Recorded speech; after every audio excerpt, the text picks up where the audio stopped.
Hello everyone. ఇంకా మనం శ్రీనగర్ నుంచి అయితే జమ్మూ అయితే వెళ్తున్నాం. జమ్మూ అంటే మనం కాట్రాకి వెళ్తున్నాం వైష్ణవదేవి అమ్మవారిని దర్శనం చేసుకోవడానికి. మధ్యలో మనకి టనల్ అయితే వచ్చింది. టనల్లో నేను ట్రావెల్ చేయడం ఇదే ఫస్ట్ టైం. చాలా బాగా అనిపించింది.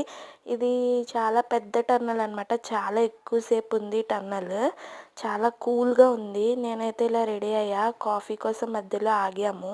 అండ్ నెక్స్ట్ మేము కాట్రా రీచ్ అయిపోయాం. రూమ్ అయితే తీసేసుకున్నాం ఇక్కడ దగ్గరలో టెంపుల్కి. కొంచెం వెళ్ళడానికి ఈజీగా ఉంటుందని చెప్పి. అండ్ వ్యూ అయితే లోపల ఇలా ఉంది. మెస్సీగా ఉంది. కొంచెం పట్టించుకోకండి. మేము ట్రావెల్ చేసి వచ్చాం కదా. మార్నింగ్ బయలుదేరితే 4.5 hours పట్టింది మాకు ఇక్కడ రీచ్ అవ్వడానికి. బయట వ్యూ అయితే ఇలా ఉంది. ఇంకా మేము స్టార్ట్ అయిపోయాం లంచ్ చేసేసి పైకి. డోలీల ద్వారా అయితే వెళ్ళాము. పైన వ్యూ అయితే ఆసమ్ అనమాట. దేవి దగ్గర అంటే దేవి టెంపుల్ దగ్గర.